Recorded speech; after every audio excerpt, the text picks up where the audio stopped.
Jeg hedder Connie, og vi skal tale om et vigtigt emne, nemlig den medicin, mange smertepatienter bruger, og som kan være en nødvendighed i hverdagen, men som også kan føre til afhængighed.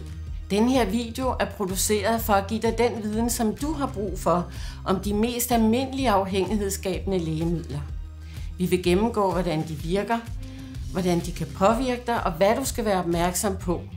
Vi vil også tale om afhængighed, hvordan opstår afhængighed, hvilke symptomer er der på afhængighed, og hvad betyder det for dit helbred og dit liv.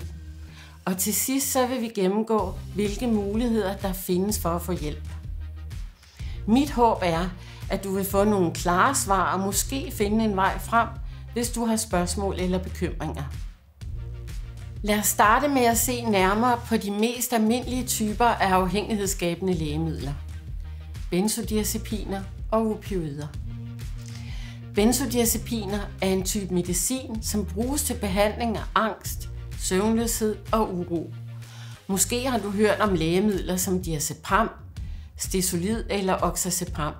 De virker ved at berolige hjernen, og det kan være en stor hjælp for personer, der oplever angst eller har svært ved at falde til ro om natten.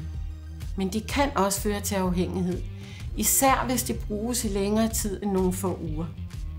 Opioider er en anden type medicin, som bruges mod smerter, især stærke smerter.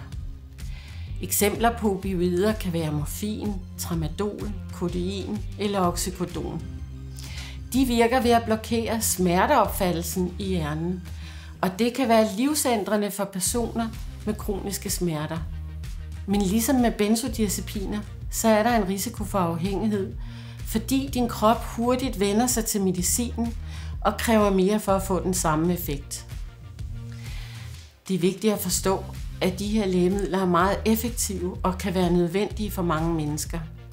Men de bør bruges med omtanke og altid i samråd med din læge.